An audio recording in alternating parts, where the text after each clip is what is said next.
Hi, everybody. My name is Joe Weeb, and I'm coming to you live from Victoria, BC. I'm really happy to be hosting this sustainability panel for the 2020 Craft Brewing Awards Conference online version. We've got a really good group of people here today on the panel. It's an all BC panel, an all-star BC panel. So I thought I'd just do a quick round of introductions, and then we'll kick things off and get started talking about the important stuff. So first I'll introduce Lee Stratton from Bridge Brewing in North Vancouver. She and her husband Jason started Bridge Brewing back in 2012. Prior to that, she'd worked in the hotel hospitality industry and got familiar with sustainability through a green film festival and the Clean Bin project, learning about waste-free lifestyle. Apparently, when her husband came home and said he wanted to start a brewery, she said, first of all, she said he was crazy, but then decided that when they did it, they would have to be waste-free. So 7 years later, 2 brewery builds and a restaurant later, they're leaders in the industry for waste-free beer production. So thanks, Lee, for joining us today. Matt Phillips from Phillips Brewing here in Victoria with me. Got started back in 1996 in the beer industry and worked his way through a few different breweries before he started his own brewery, Phillips Brewing Company, in 2001. Since then, the brewery has moved 3 times, added a malting facility, a distillery, and a soda line, and has incorporated several different sustainable practices and won lots of awards for that. Hey, Matt. Thanks for having me, Joe. And then we've got Brian Smith, co-founder and CEO of Persephone Brewing Company in Gibsons on the Sunshine Coast, known as the Beer Farm. And it's the only certified B Corp brewery in Western Canada. Brian also leads Risa Capital, or I don't know if I'm pronouncing it correctly, you can correct me later, whose tagline is investing as a force for good. He holds a BA in economics, an MA in planning, and a professional certificate from the UBC Sauder School of Business. He's founded and led successful nonprofits, for-profits, and co-ops, and Persephone has won lots of awards in the sustainable landscape as well. So thanks, Brian, for joining us as well. Thanks, Joe. Nice to see you all. Yeah.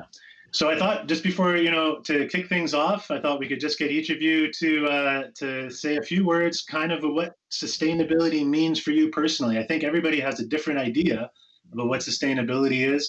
So maybe we'll start off with you, Lee, and just a quick, description. What do you think sustainability means to you? Sure. I always think of sustainability as doing the best you can and trying to either decrease waste, reuse, choose different products that are better for the environment, and obviously sustainability being lasting for quite a while, so sustainable, which you shouldn't use the word in the definition, but making sure that we're leaving the planet a better place for our children and not just taking what we can from it to gain immediate gains. Sounds good. Brian, you want to jump in? Yeah, I think for me, sustainability is, a bigger picture framework for how we do business. And certainly the environmental impact is a key aspect of sustainability. But in addition to that, we're thinking hard about how to engage with community and make sure that people are well taken care of, as well as the sustainability around the economics of our business model. And in our case, being on a farm, farming doesn't make money, but brewing might. And how do we sort of fit the economic sustainability with the environmental and social sustainability? So kind of a bigger picture approach to sustainability over here. Okay, great. Matt? Yeah, I think the trouble with going third on this is I think everything's been said really well. For us, all of these are important. We typically really are focused on our environmental sustainability. The other pieces of sustainability kind of get marched into our operations from different directions, but are certainly still important and valid for our company. But I think it's well put already. Great. Well, since we're focused here on a brewery audience, right? This is a conference for brewers, after all. Why don't we talk a bit first about some of the more technical production side things that you guys have done at your breweries to achieve sustainability? So, Matt, since you got to go last time, why don't you go first this time? All right. Well, I think for us, we started in 2010 with kind of trying to enumerate our environmental impact, and started with a life cycle analysis in 2010, and we've been since that time focused every year on trying to do a little bit better. I think Lee put it really well. It's the reality is there's an impact for making beer, and trying to do it as environmentally sustainable as possible has been our goal. And I think that's really that measurement has been really one of the successes of our program. It really has driven us to look at things differently, and both from how we operate, but also equipment choices, and some in all honesty, our malting plant came out of a realization that malt is one of the biggest contributors to CO2. From beer. And so we started really looking at that as a huge opportunity set. So, what have we done besides measurement, which I think is probably the most important thing? We've built a CO2 reclamation plant. We put in a mash press instead of a water tun. When we put our new malt brew house together, we went with centrifuges instead of whirlpools, just to try to get as much word out of our beers, of our malt as we could, knowing that that's such a big contributor. So, it's kind of enveloped every part of our brewery, and our footprint has been continually reducing for now 10 years. So we're pretty proud of that. Great. Lee, do you want to talk about what you guys have done over at Bridge? Yeah, so for the way I look at production is obviously creating the beer, but what happens with everything that goes into creating the beer as well. So similar to Matt, we have a centrifuge as well, so that we can be more efficient with everything to get the volume of beer that we need out of it. But by putting everything into that, how are we creating less waste because of that? So everything gets recycled, from our grain bags, our malts, where that our spent grain goes, where everything goes, and we really look at how it goes in and then what comes out of it, and the special processes that we've created. And working with different companies like Seabreeze Farms, that creates a really good biogas that we send our spent grains to literally not having a garbage bin, so that when something comes into our brewery, we're trying to push back on people that bring that in and say, we don't want that here, create a different packaging for us. Yeah, I find that the garbage-free idea amazing, because even at home, it's almost impossible to go garbage-free. So I can't imagine how you run a big brewery with a garbage-free policy like that. I can come over to your house and go through your garbage. It's super easy. It's just looking at what it is. I mean, there is some garbage. Like, there's certain things that come in. Like vinyl tubing, you can't recycle that. So we strive to be 99% waste free, but we don't have a garbage bin. And if staff bring something in, I push it back on them and say, take it home. I'm not here to deal with your garbage. All right, Brian, how about over at Persephone? What kind of things do you do there at the brewery? So maybe I'll just kind of go in a bit of the direction of the farm, and how I think that adds to our ability to be more sustainable, ecologically sustainable. For example, all of our wastewater from the brewery is captured and treated on site, and is plumbed into our irrigation. So we can actually not just try and kind of reuse the water as much as possible in the brewing cycle, but then after it's done from the brewing cycle, it gets cleaned up and helps us grow food, including, hopefully, in as much as possible, although, what's reasonable on a small farm is up for grabs, but including growing some of the ingredients that go back into our beer. So some of our hops for the last 6 years, some of our barley, hopefully going forward, some of the other sort of adjunct ingredients are actually grown on site. So trying to kind of model that on-site production cycle and sustainability cycle. The other one is around spent grain and spent hops. Likewise, goes into our compost, is mixed and composted down, and then becomes soil amendment for our fields. So none of that actually leaves without being used sort of multiple times over, and hopefully is adding value back to our land. So from a kind a bigger picture land management perspective, we're hoping to leave the land in better condition than we found it. And then similar to both these other two, we try as much waste management and recycling and some of the other aspects. Unfortunately, and I'll just sort of acknowledge that we're not quite big enough, and we haven't been around long enough to be able to take on some of the really cool, I think, technological stuff that like Matt was talking about, like carbon recapture and that kind of stuff. But aspire to someday, and would love to see sort of small scale versions of that, given how many small breweries there are in Canada or the world. See if some of that tech could be scaled down to more applicable and appropriate for breweries like ours. Actually, that's a really good segue into my next question. So if you're building a brewery right now in 2020, what's like a small brewery? What's the first step, or what's the best thing you can do to achieve some sustainability right off the bat? What would you guys recommend?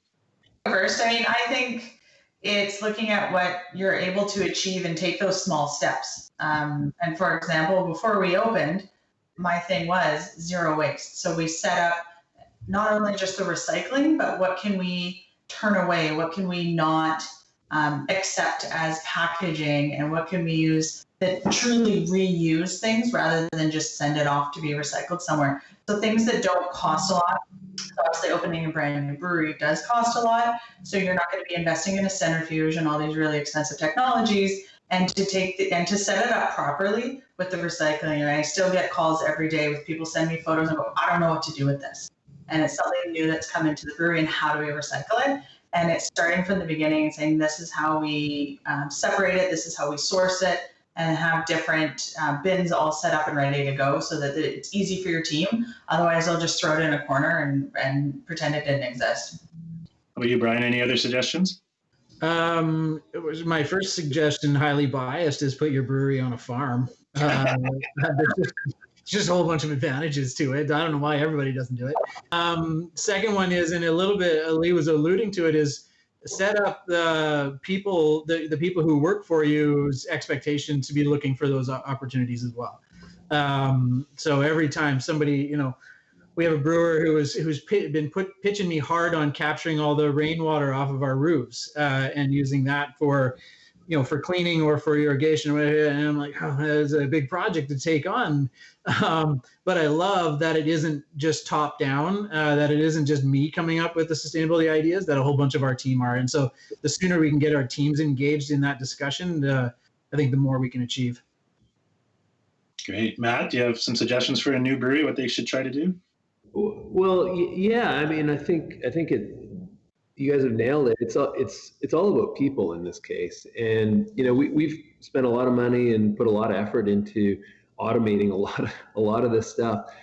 And then when we look at our results, despite all of that automation and everything, it really is about engagement. So if the cellar team is really focused on it and thinking about it, it works really, really well. Our water use goes down, all that kind of stuff. And so it's about constant vigilant reminders, and also making sure that the people that you're hiring are engaged and excited about the same kind of goals. So, I think it starts, if you're lucky enough to be starting a brewery, you're choosing your first staff, making sure that they're engaged and have those same core values about sustainability. It makes, if they believe it, it's a lot easier. And I think if we could just add to that, I think we can take it one step further. We've built actually some of our staff's performance measures around sustainability. And so really kind of, engaging them meaningfully and not make it like, well, maybe it'll be a staff meeting agenda a couple of months from now, but actually a part of their performance and compensation. I think it just further entrenches it in the company's mission. Yeah. It really isn't just a box you check and it's done. It's a continuous effort for everybody. Yeah. Unfortunately. So you guys have mentioned a couple of times in context of what you're talking about, you've mentioned water and water usage and things like that. And that's something that I know, over the last several years here in BC, specifically like in Vancouver and so on, there was a big change in the way that the municipalities looked at how water is brought into the brewery and how wastewater leaves and things like that. So maybe you guys want to talk a bit about that, about practices, the things that you can do, or is it largely led by municipalities, or can breweries take a lead in that vein? Or one of the ironic pieces is that water use and effluent strength are linked, right? So the better you are about not using water, the more challenging it is to deal with your wastewater. So there is a paradox there where we're being pushed on our effluent, and we do what we can from a diversion standpoint, but it's something we're always working towards, and it is difficult. The more water you save, the more difficult it is to meet the municipal requirements. So there's a false, or there's a conflicted motivation, I guess, in a lot of ways, in the way that municipalities are trying to incentivize water use and also staying us on sewer. Something to think about when you're designing a new brewery, I guess. You guys have anything, Brian? Yeah. So our circumstance is very different. We're not actually hooked up to any municipal, wastewater systems, so have to do it all on site. And so there are some emerging companies to do small scale wastewater management, appropriate on farms or on site. So would encourage if anybody is doing it outside of an urban or municipal setting, there are some good options. And I think first, maybe and foremost, and it kind of comes back to an earlier comment Matt made, which is measurement. Is so key. Measuring your flows, understanding how much is coming out of the brewery, and understanding what that liquid is, composed of, is really critical to then figuring out the solution for how to treat it or where it should be going next. Until we really understood our wastewater, I think we were failing at knowing how to manage it. Yeah, one of my biggest pet peeves is the saying, save water, drink beer. And I was like, do you know how much water was used to create that night? Obviously breweries do use a lot, and it's keeping the staff engaged on making sure that hoses are turned off and using the correct pressure, that we're using the least amount of water. Being in an urban setting too, we don't have too much control out of the wastewater, and we're just careful in making sure that we do what we can when we bring it in the first place. Another topic I wanted to ask you guys about is shifting. Well, no, I guess sticking with ingredients. I guess, are there some decisions you can make around the way the types of ingredients, the types of malts, the types of hops, building a silo for your grains, things like that? Are those decisions that are really important for breweries to look at too? Brian, this time. I think the obvious answer is yes, and the harder question is how. But absolutely understanding, even I would argue, on a regular basis, auditing our supply chains is key. So for sure, one of the big waste ones was going from bags to a silo and having the silos. It also has some kind of downstream benefits of fewer trucks on the road, fewer waste pallets, less labor. So there are a whole bunch of benefits for sure, thinking about one's supply chain and how to manage that. I would argue too that it's important for us to look for and encourage, maybe even help drive the organic growing, organic agricultural sector. It ain't easy.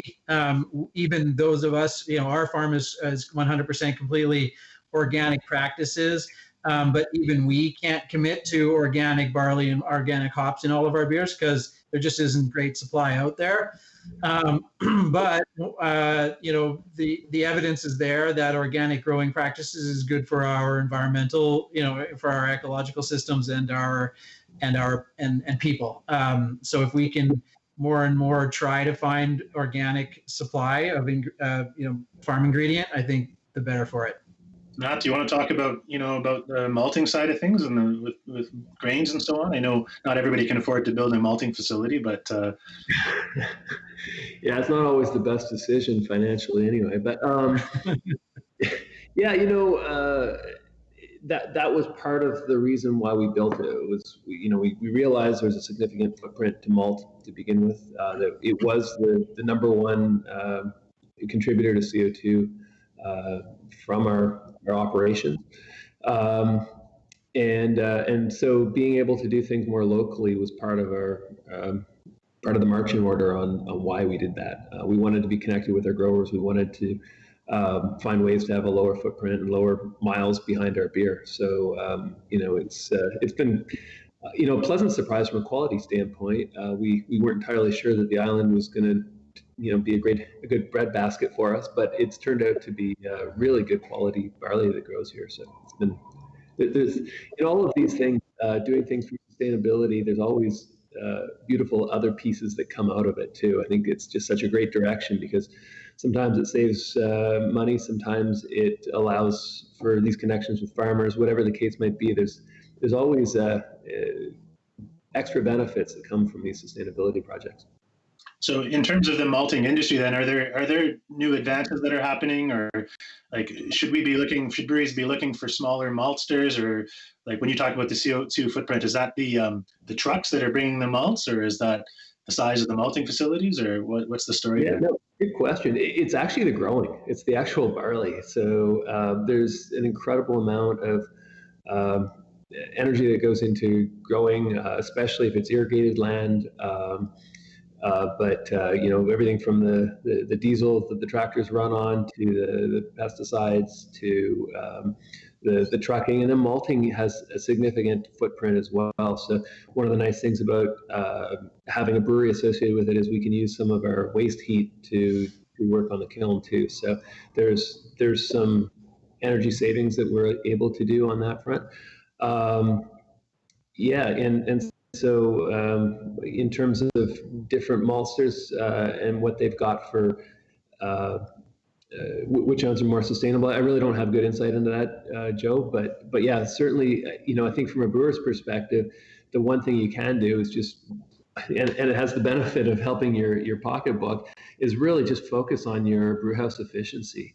And not only that, actually efficiency through the whole process. You can, if you save 10%, or if you get 10% more out of a tank, well, you're actually reducing your CO2 footprint from the beer portion of your beer by 10%. It's a huge win, and it's good for everything. So it's one of the really big opportunities everyone has, is to really audit their entire process and see where they can pick up a couple extra liters getting into a can at the end of the day.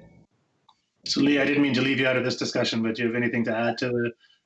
Yeah, we're in a little different situation in that we've tried many times to get a silo, and our landlord won't allow us to have that. And I think a lot of breweries would be in the same situation too.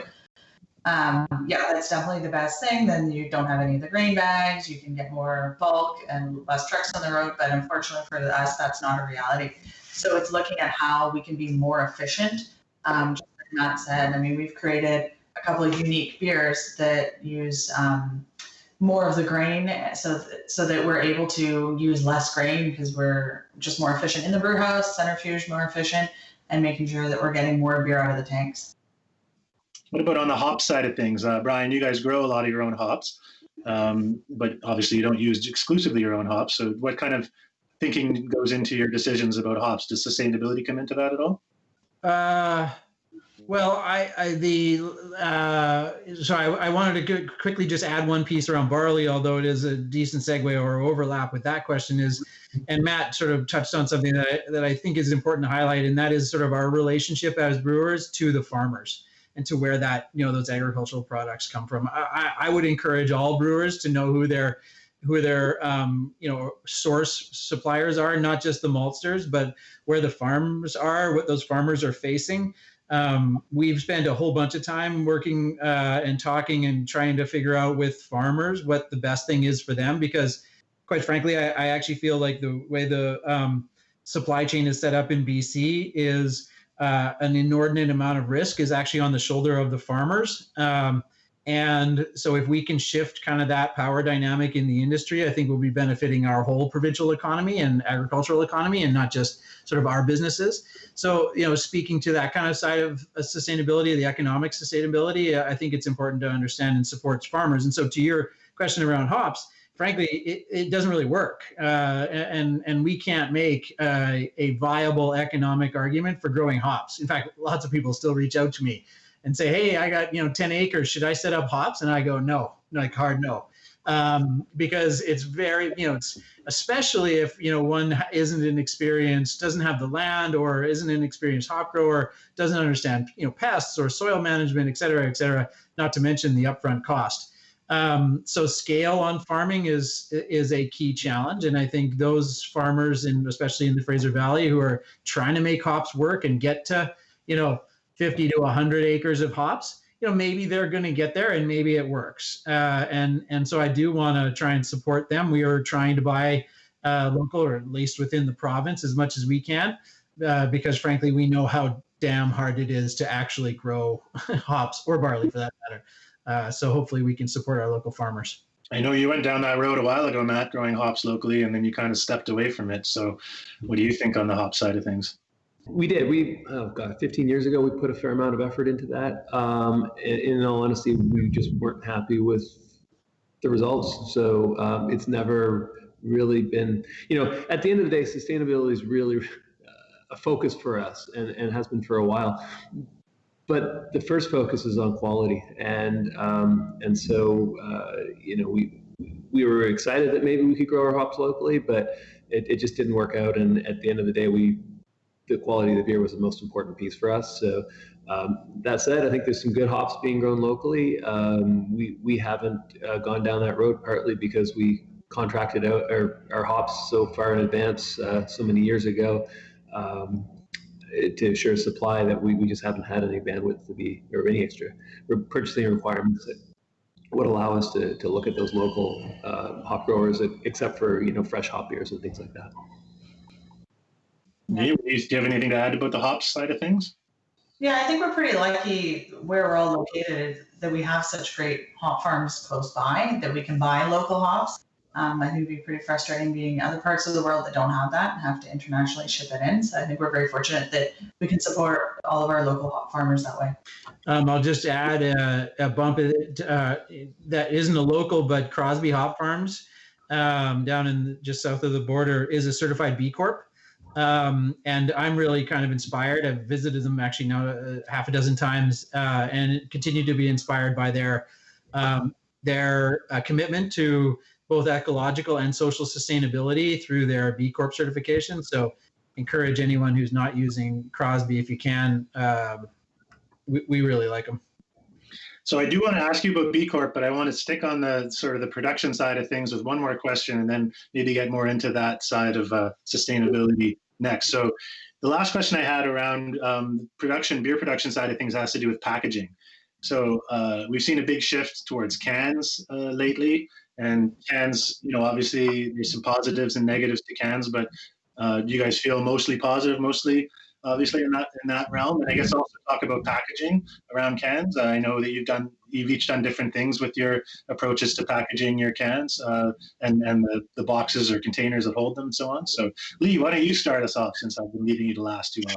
Yeah, so we all know that cans have better beer in them because there's less light. But we look at the overall picture, and that cans are obviously lighter than glass. So when you're receiving the empty cans in, the shipping's a lot less. You're using a lot less fossil fuel, bringing less weight in.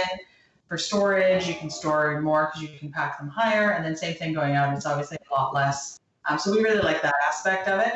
Aluminum is very easily and is recycled. Glass, not so much. I can certainly speak for the Lower Mainland that, glass can be recycled, but on most part it's not recycled, even when you take to the recycling. Unless you're in a bottle co-op, that usually it does get thrown into the garbage. And the reason that our strain does that is because they're trying to train us as a society to recycle our glass, so that when there's actually a market for it, we're doing that. But as of right now, it's cheaper to produce new glass than it is to recycle old glass. So it's really hard to be putting beer in bottles knowing that the end result is it is going in the garbage. One of the other things that we've done at Bridge Brewing is the pack tech, which many breweries do have, but we have a sticker on it that says bring it back to the brewery for a 25-cent credit.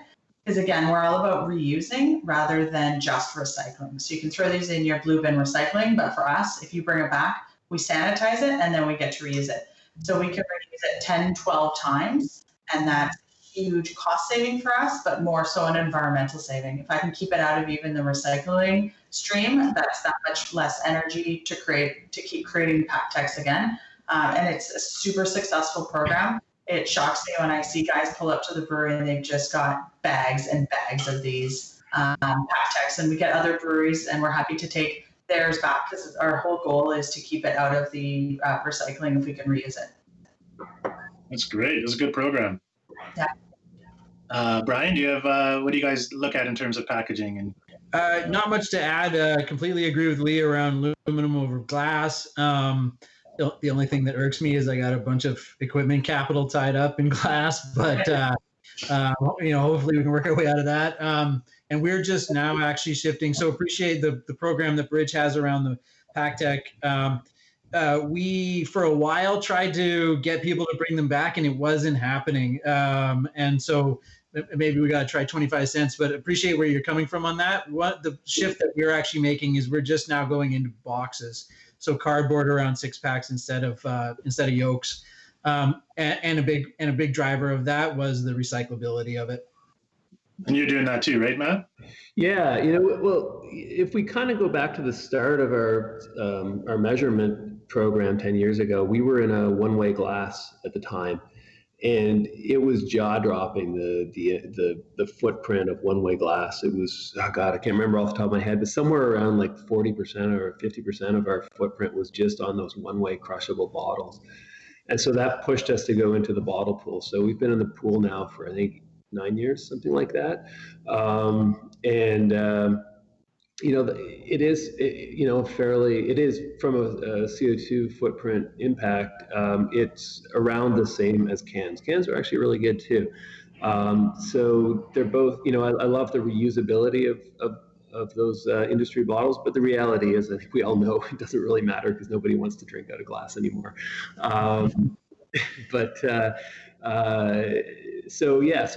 We've kind of gone from one-way glass to two-way glass, and now the majority of our sales are in cans.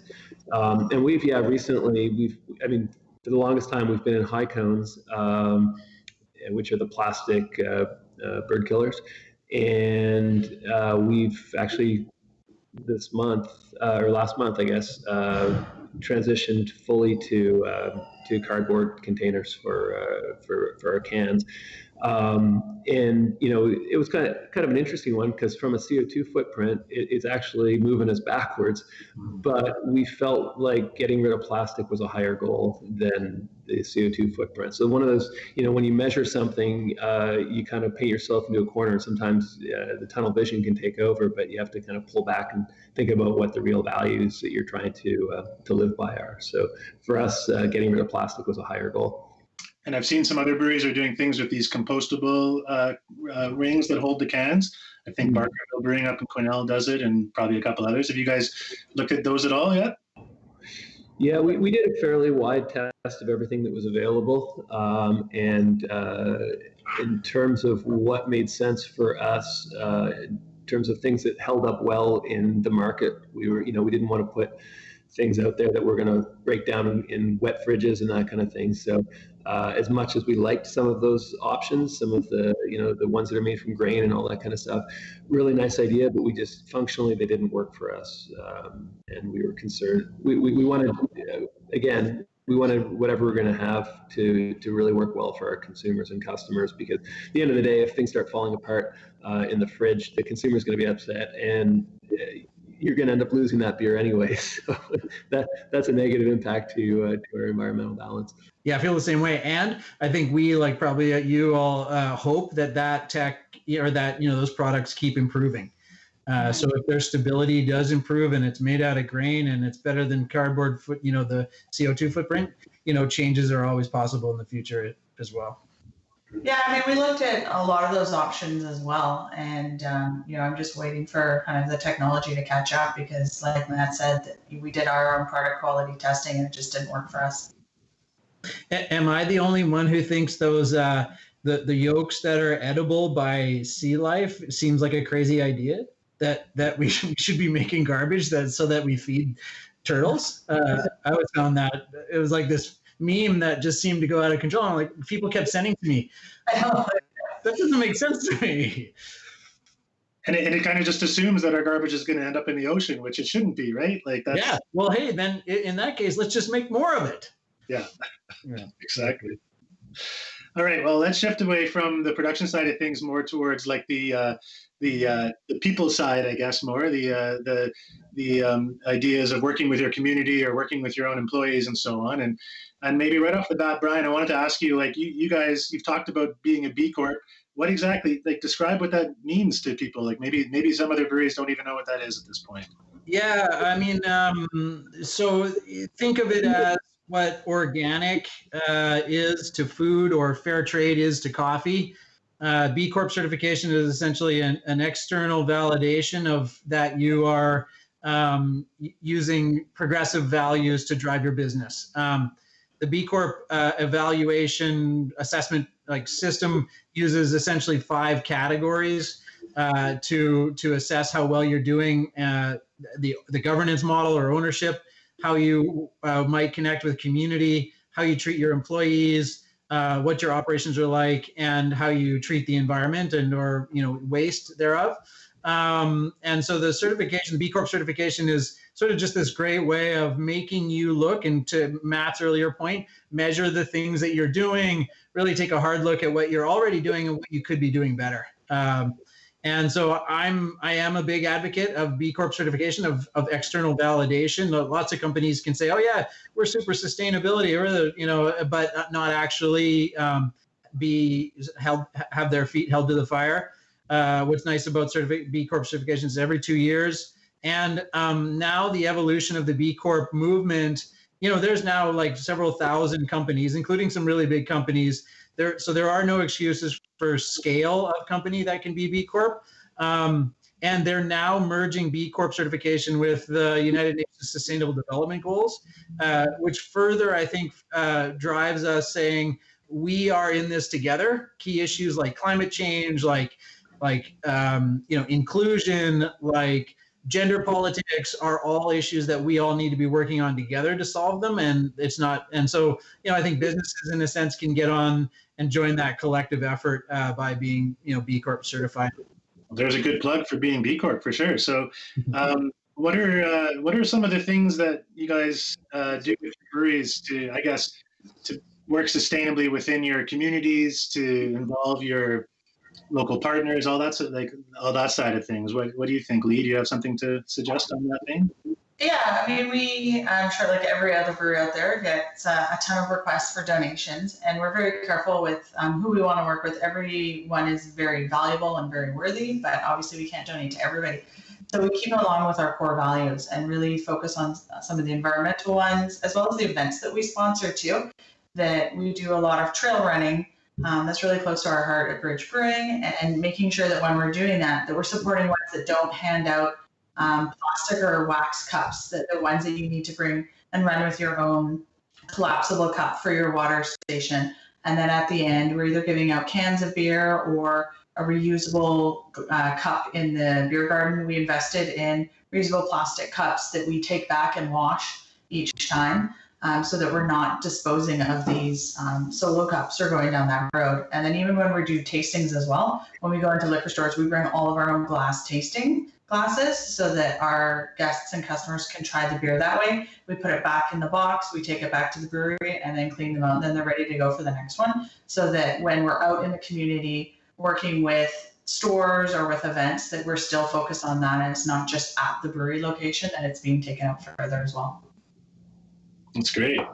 Matt, how about over at Phillips? I know you guys do a lot of big events, and how does sustainability come into play for you with all of that? Lee, I love that idea of using glass in retail tasting. That's really elegant.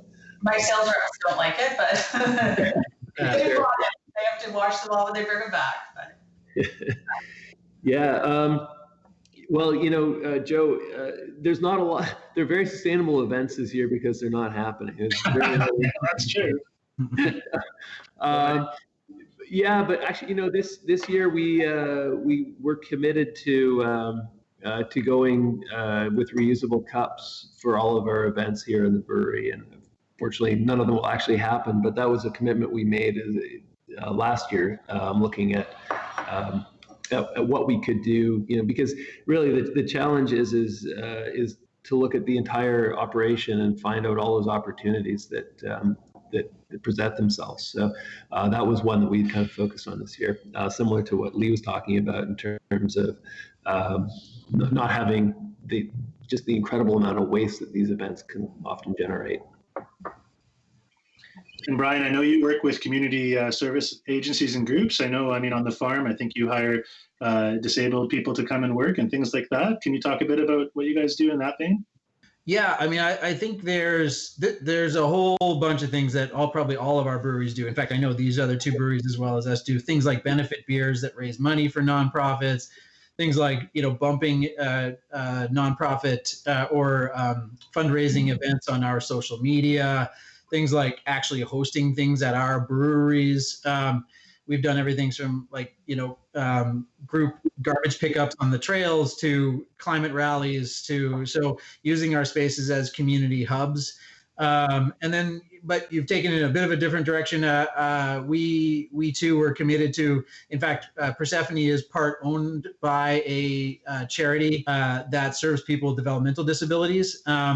And so part of our commitment to that shareholder, frankly, was that we're also going to hire and make sure that people with disabilities are included in our operation and as a part of our community.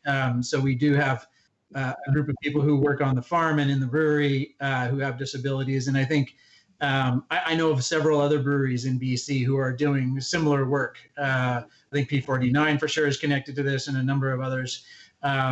And so, I think there's a bunch of different things that probably all of our breweries can and are doing with community. Any other thoughts around ways to interact with the community, or have we covered that pretty thoroughly at this point? I'll add one quick one. For everybody who's out there thinking about starting their brewery on a farm, we can grow food for community, right? And so it isn't just about sort of that 0 mile inebriation, it's the 0 mile diet piece. And for those of the other two, Phillips and Bridge have much more significant food serving aspects to their operations than we do. But choosing those that supply chain of where your food comes from and whatnot is another way I think that we can contribute to our community, and feeding them well and educating around where food comes from and so on and so forth. So the food piece I think is important as well. I think I have one other topic that's related as well, which has to do with the way you work with your employees. I've seen some examples. I think there's the Bose, went employee owned. And, I think there's some on the economic sustainability side of things. Are there some practices that you guys can talk about that you've employed to in terms of how you from a human resources standpoint, I guess? Matt, do you want to start us off there? Yeah, we're not employee owned. Number one owned. I guess so. Yeah, it was that. No, we I think it's culturally really important that we're all, treating staff as well as possible and giving them the opportunities to grow. But, that's, again, falls into we don't put that in our sustainability bucket. We just put that in treating people well bucket. Yeah, I think for us, it's a big culture thing, but we really want our team to be proud of where they work. And if they can go out and they're enjoying beer with their friends, we have a really big free beer benefit for all of our team members, and that they're out there enjoying it, saying, hey, guess what? This company I work for, it's super cool because this is what we do. And that they can really talk about it and share with their friends. It's not just about my brewery doing what we can or Persephone and Phillips. It's about everybody out there doing what they can. So if every single person can recycle that much more, can use that much less waste, and could just really push the envelope even further, that's what we're trying to do, is get everybody involved in this and just really make our team proud of where they work and happy to come to work every day and put their best foot forward. Ryan, any more thoughts on that side of things? A couple. I think because this brewers will be from across the country, I think it is important to recognize there's a number of different sort of ownership models that are possible. I actually just learned about London Brewing Company, which is a worker-owned co-op which is sort of an amazing, I think, model in terms of governance. And then examples like ours where there's nonprofit owners of breweries is also possible. So I would encourage people starting breweries to explore what their ownership model could include, and it isn't always simple, but maybe important consideration. And then in terms of employees, I feel like it would, given the time, I'm not exactly sure when this is going to air, but given the time we're facing around and issues like Me Too that were just passed, and Black Lives Matter, and Indigenous reconciliation, and so on. I think inclusion and diversity within a workforce is important at least for us to be conscious of.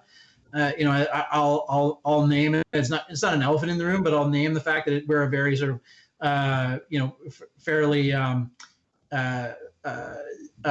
single culture kind of workforce in Canadian brewing, and so we're trying to figure that out. I mean, the fact is we do not have it figured out. We do not have a diverse workforce, but maybe we oughta.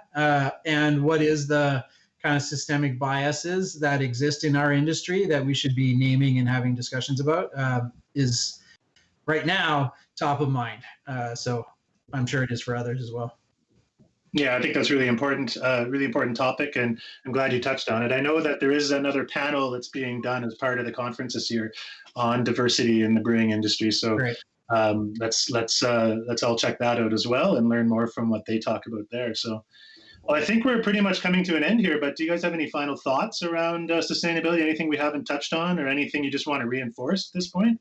Yeah, I'm always just big on do what you can. And if everybody can make that one little step, and then the next time they can do a little more and a little more. So as a brewery starting off, it's really daunting, and you're looking at this huge task ahead of you. And if you can just pick one thing you're going to focus on, be successful at that, and then pick another thing, be successful at that, and that'll really move you in the right direction. That's great. Matt? No, I think that's absolutely true. I mean, the first step is starting, and nobody's perfect at this, and it's a daunting task, but it's so worthwhile. And I think just starting is the most important thing, and not looking for perfection, but just looking for continued effort is really the key to this. And if you can, get into some measurement early, because it really does help to point out where the opportunities are. Yeah, and just adding on those two comments, I totally agree. It's sort of an iterative, you can try a little bit and then you'll be doing it's sort of the first time you climb a hill, you think, oh, that wasn't so bad. And the next thing you know, you're climbing mountains. Kind of analogy that as at least for us, as we get more into it and people come up with new ideas, they feel better about it, and our customers appreciate it, and it just sort of grows. And I think each of our breweries will be stronger for it. Great. Well, I want to say thanks to all of you for having this discussion today. I thought it was really informative and really interesting, and I was really glad to be part of it myself. So really appreciate it. Thanks a lot. Cheers. Yeah. Thanks, Joe. Thanks, Joe. Thanks, everyone.